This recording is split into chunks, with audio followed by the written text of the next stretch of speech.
Ah oui, OK, on est en ligne. Bien, bonjour tout le monde, bienvenue sur Royal Camping. Aujourd'hui, on parle de poêle à bois et plus particulièrement du Pomoly T-Brick Ultra 2.0.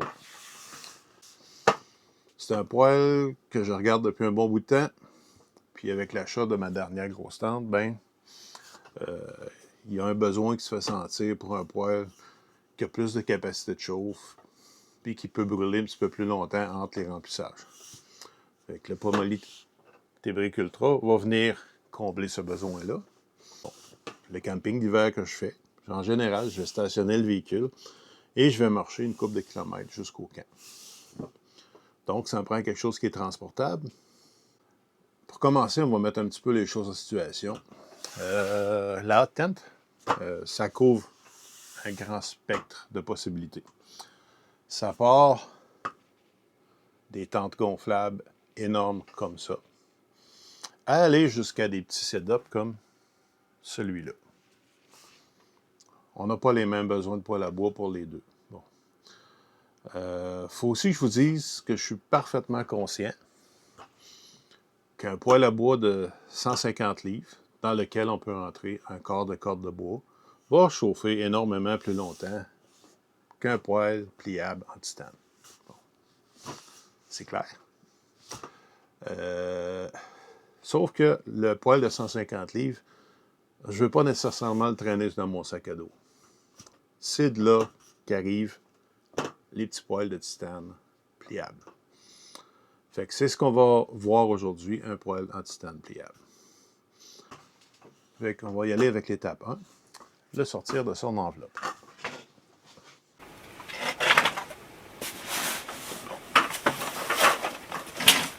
Fait que le T-Brick Ultra, il arrive avec une belle sacoche comme ça pour le protéger. On va trouver là-dedans le baffle,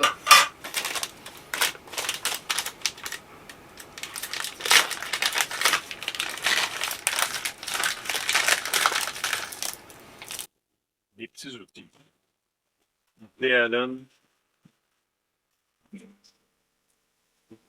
des clés conventionnelles, vis, les anneaux pour attacher les capuchons de cheminée avec des haubans.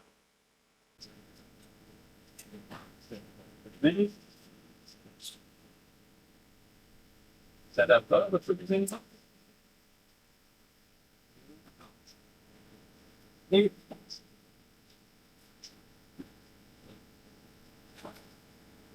le poêle.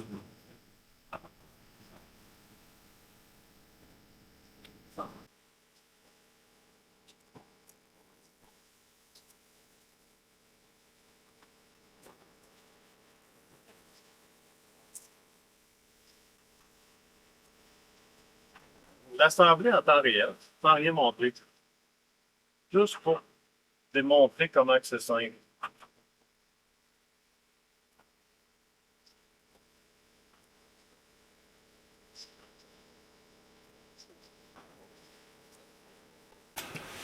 Bon, finalement, ça va être prise 2 parce que pendant que j'étais en train de le faire, mon compresseur de garage est parti. Puis on s'entendait même plus penser ici. OK, on commence.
Voilà.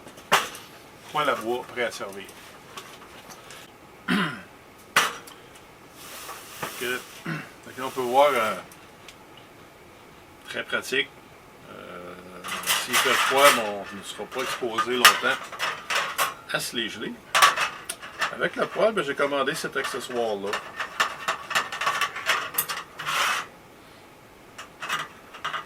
C'est quelque chose que j'avais pas après mes poêles.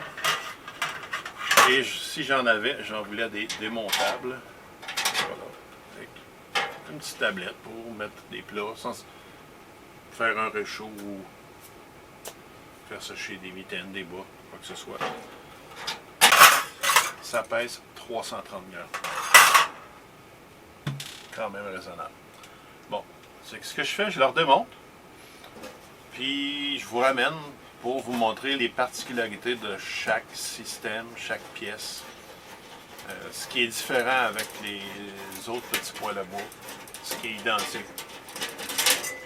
Bon, les différences notables entre ce poêle-là et ce qu'on connaît comme standard. Il va y avoir ça. Chaud de cheminée, adapteur, tuyau. Bon. Donc on va avoir les items équivalents dans le format standard qu'on connaît sur nos petits poêles habituellement.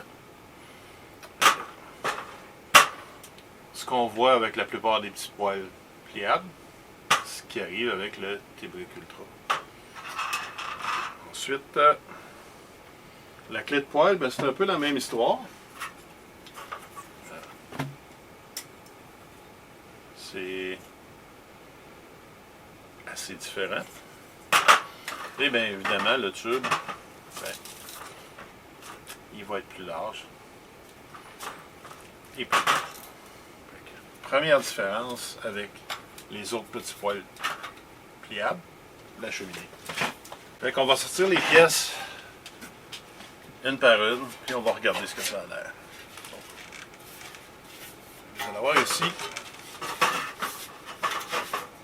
le dessus du poêle. Vous allez voir qu'il y a un renfort. Ça, c'est pour empêcher le dessus du poêle de tordre. Et ça sert aussi de support pour le baffle.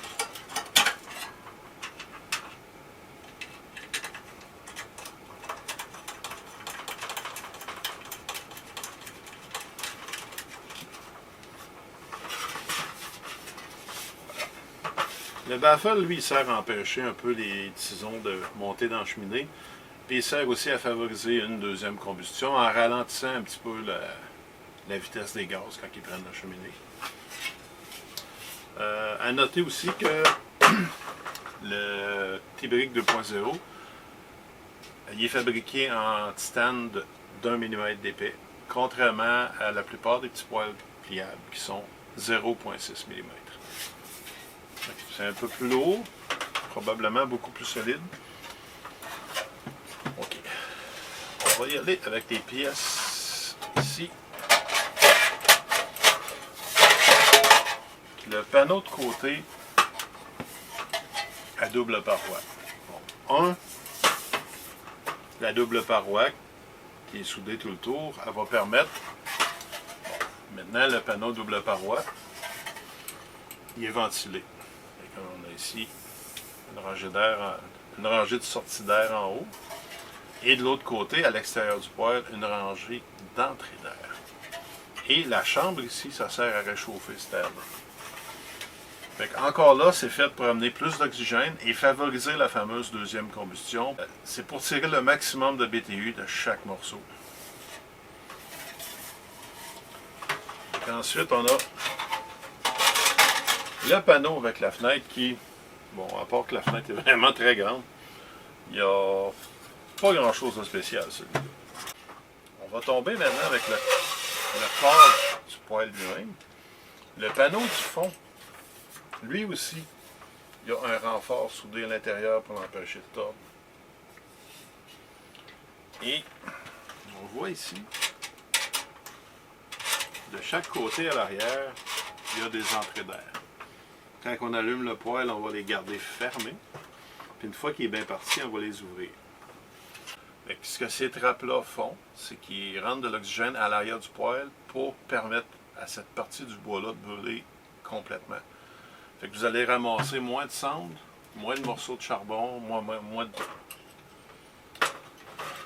Il va y avoir moins de pertes dans votre bois. Au niveau de la porte, ben, c'est le design standard pour ces petits poêles-là. L'entrée d'air ajustable. On va le remonter. Fait que ce qu'on remarque quand on monte ce poêle-là, c'est comment les joints sont précis. Comment ça s'emboîte ensemble de façon serrée. On ne voit pas le jour partout là-dedans. C'est vraiment tight. Il y a un chevauchement pratiquement partout entre les pièces. Ce que je vois là, comme petit point de lumière à travers le poêle, c'est vraiment, c'est gros comme des épingles. C'est vraiment pas gros. Fait que tout glisse dans des rails qui sont pliés dans le poêle. Ça clipse un dans l'autre. Puis c'est tight. Les joints sont hyper précis.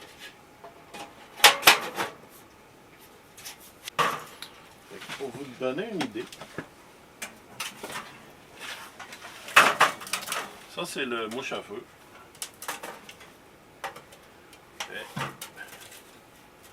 Le mouche à feu, sans l'adapteur de cheminée, il rentre dans le T-Brick. Maintenant, le format, on a vu qu'il était plus gros que le mouche à feu. La boîte à feu, elle mesure 8/3 par 9. Ok, voyons en haut. Par, je dirais 17 et 7/8.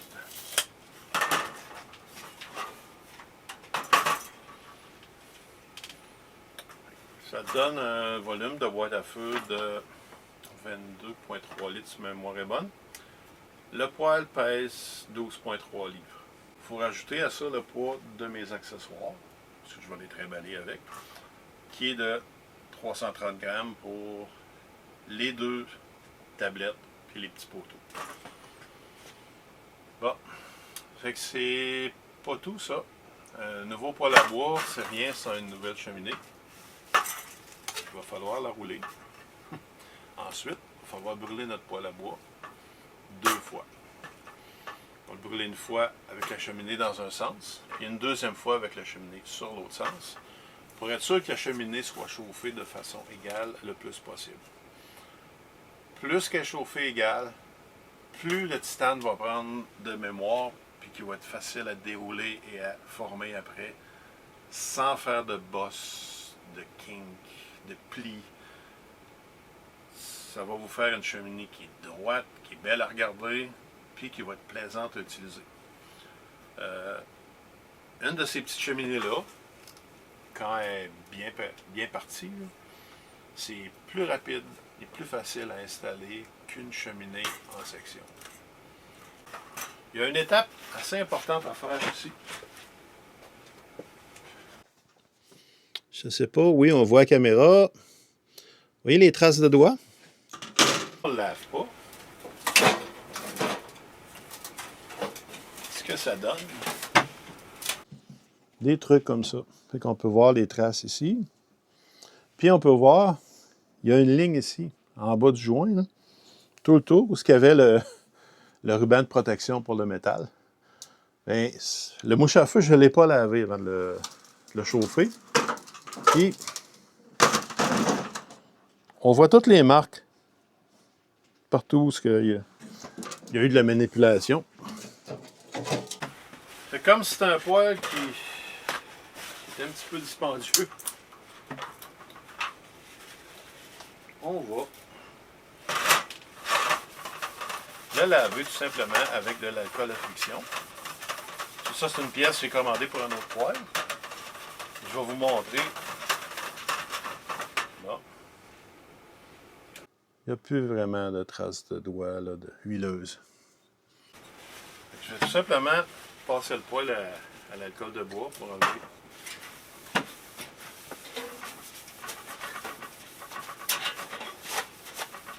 les traces d'huile.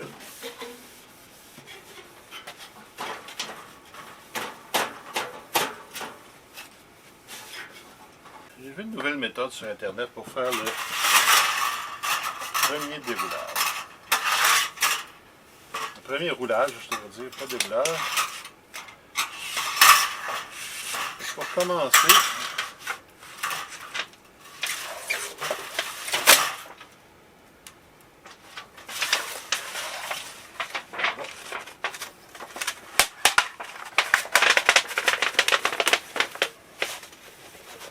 on va rouler à l'envers.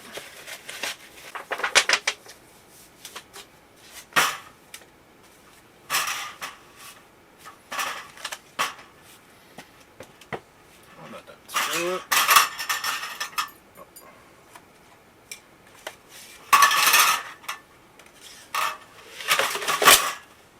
La nouvelle méthode consiste à étirer ça de chaque côté, comme ça.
So, j'appellerais ça un succès. On sort tout ça dehors et on va faire le premier brûlage. Fait qu'on est rendu à notre premier brûlage.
Il commence à changer de couleur.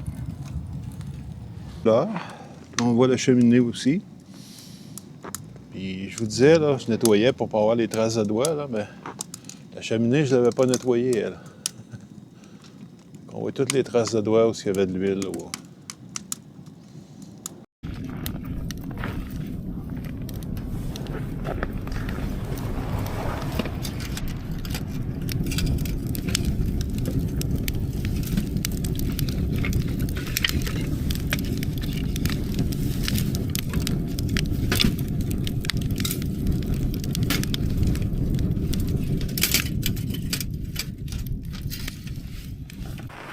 La première partie de notre premier brûlage est pratiquement finie.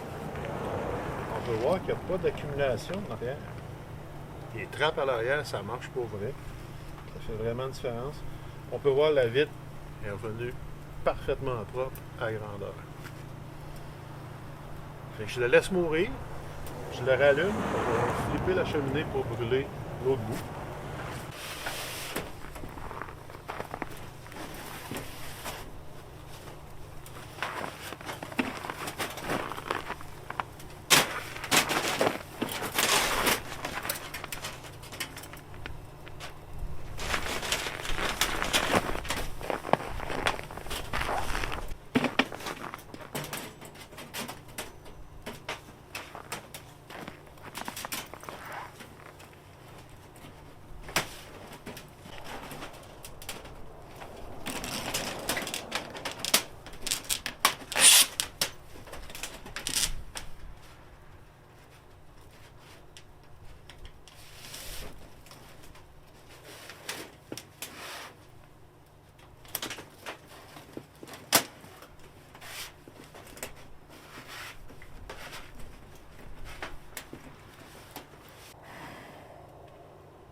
C'est quasiment comme mettre à côté de feu, c'est loin.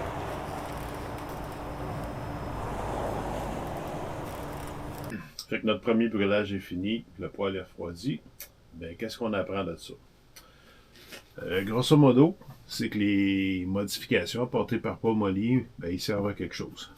La grosse cheminée, j'ai pu voir qu'il y avait une bonne amélioration de la tire versus une de 60 mm. Les ventilations ici, les apports d'air à l'arrière, ça permet vraiment de brûler le bois jusqu'au fond du poêle.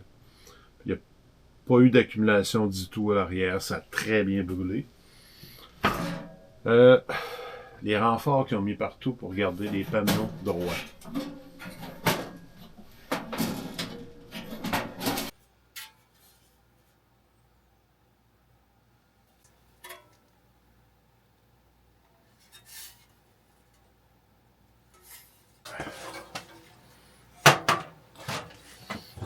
C'est une base qui n'est pas renforcée. Il faut voir comment elle est cabossée. Et regardez-la.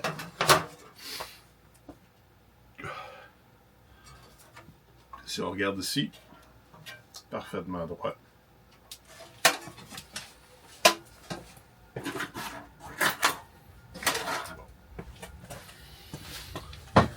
Il y en a sûrement qui vont dire oui, mais tu l'as brûlé juste 2 fois. Ouais.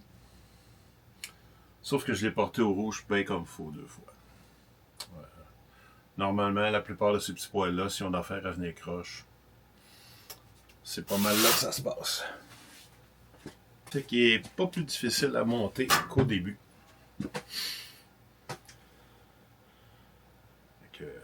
Il a vraiment pris une super belle couleur.